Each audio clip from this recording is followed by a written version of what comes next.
falando do fim.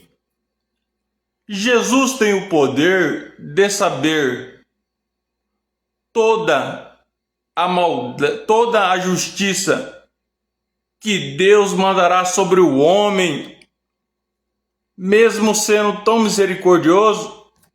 Sim, tem. Está na palavra. Jesus tem o poder de saber o dia do fim? Não. Ele não sabe o dia do fim. Está na palavra. Ele sabe o que Deus vai fazer para que o homem se curve a ele e volte para ele. Isso ele sabe. Toda a justiça que Deus vai mandar sobre a terra, ele sabe. Mas ele não sabe o dia do fim. Porque ou muitos serão salvos no dia da ira do Senhor, ou muitos serão condenados. E uma coisa nós sabemos, Jesus já sabe o tanto que ficará para trás, porque Ele é Deus. A única coisa que Ele não tem poder de saber, mesmo Ele sendo...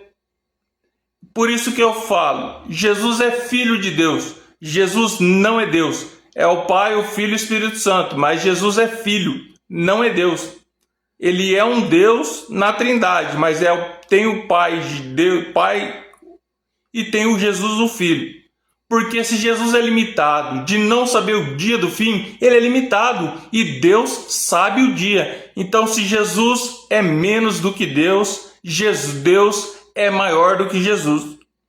Se Jesus é limitado de não saber o dia do fim, é porque ele é muito misericordioso. Ele sabe o tanto de gente que vai ficar para trás. Ele sabe o tanto de gente que vai ficar para trás, que vai se condenar, porque ele é Deus. Mas ele tem uma limitação, que Deus não tem o Pai, de saber o dia, de ser juiz forte. Por isso que Deus fala. E ele tem outra limitação, que fala na palavra de Deus. Jesus é o advogado.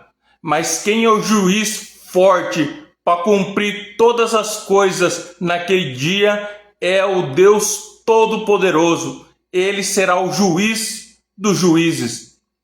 Então Jesus é limitado em duas coisas. Jesus é limitado, não sabe o dia do fim, e Jesus é o intercessor. Mas quem é o juiz é Deus. Então Deus, ele não é mais poderoso do que Jesus, porque Jesus tem o mesmo poder do que Deus. Mas Deus é maior do que Jesus. É o Pai, o Filho e o Espírito Santo. Mas o Espírito Santo e Deus é maior do que Jesus. Porque Jesus tem duas limitações. Já é um dos sinais que ele é diferente. E ele tem a condição humana nele também até o fim dos tempos, mesmo sendo Deus. Ele tem a condição humana na carne dele. Mesmo não sendo humano, mas ele tem. Então, naquele dia, ele não sabe. Ele tem o poder de saber a ira de Deus que vai cair sobre a terra, para que o homem se curve a Deus, mas não tem o poder de saber o dia do final do dia. E naquele dia ele vai ser o intercessor, mas não o juiz. Então, medite nessa palavra.